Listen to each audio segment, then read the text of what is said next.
لە ماوەی چەند ساڵی ڕابردوودا مامۆستایان بۆ دابینکردنی شایستە داراییەکانیان و موچەکانیان لەسەر شەقامەکان هاواری زۆریان کرد، بەڵام خۆیان دەڵێن کەس گوێ لێ نەگرتن. بەشێک لە مامۆستایانی هەڵەبجات چوونەتەوە ماڵەکانی خۆیان و بایکۆتی وەڵەکانی خوێندنیان کردووە، هۆکارەکەشی دەگەڕێتەوە بۆ پێنەدانی موچەکانیان و خراپی گوزەرانیان.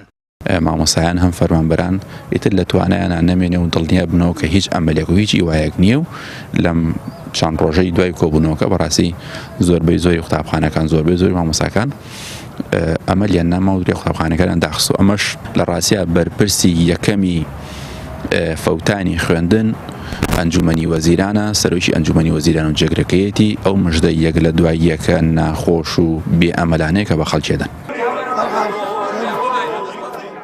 هاوشێوەی مامۆستایانیش بەشێک لە فەرمانبەرانی فەرمانگەکانی سنووری هەڵەبجاش بایکۆتی دەوامەکانیان کردووە و ناسنەوە سەرکارەکانیان. مامۆستایەکیش دەڵێت چیتر بەرزکردنەوەی دەنگی ناڕزایی لەسەر شەقامەکان سوودی نییە، کەسیش پاڵپشت و پشتیوانی داواڕەوەکانی مامۆستایان نەبوو، بۆیە لە ئێستادا ڕاگەیاندنی بایکۆت بۆ ماڵەوە باشترین بژاردەیە تا لەو ڕێگەیەوە حکوومەت و دەسەڵات هەرس دێنێت.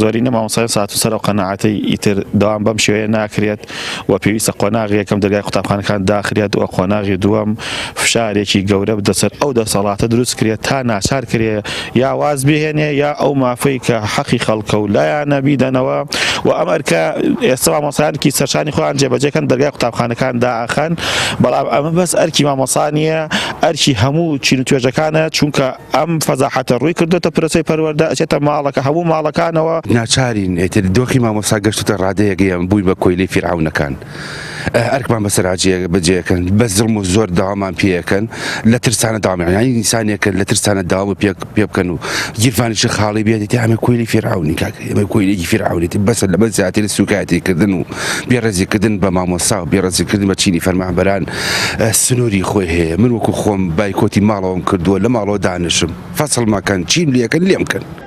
بەوتەی مامۆستایان گەرچی ئەوان وەک ساڵەکانی دوێ ڕاپەڕین دڵسۆز و خەمخۆرن بۆ پرۆسەی پەروەردە و پێگەیاندنی نەوەی نوێ، بەڵام تا ئێستا لەلایەن دەسەڵات و بەرپرسانەوە هەنگاوی جدی نابینرێت بۆ باشترکردنی گوزەرانی مامۆستایان. بە پێچەوانەوە دۆخەکە بەرەو خراپتر دەڕوات و بەشێک لە قوتابخانەکانیش قفڵ لە دەرگای قوتابخانەکانیان دەدەن و بە قوتابی و مامۆستاوە دەچنەوە ماڵەکانیان و پرۆسەی پەروەردە دەکەنە قوربانی ئەو دۆخەی دەسەڵات لە هەرێمی کوردستان خوڵقان دوێتی.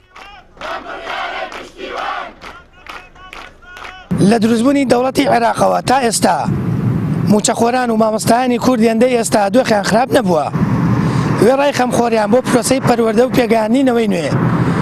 دەسەڵاتداران وڵاتیان ڕوبەڕووی قەیرانێک کردوێتەوە، چیتر مامۆستایان توانای ئەوەیان نەماوە لەسەر پیشە پیرۆزەکەی خۆیان بەردەوام بن. سامان فەتاح، کەناڵی ئاسمانی پەیام، هەڵەبجە.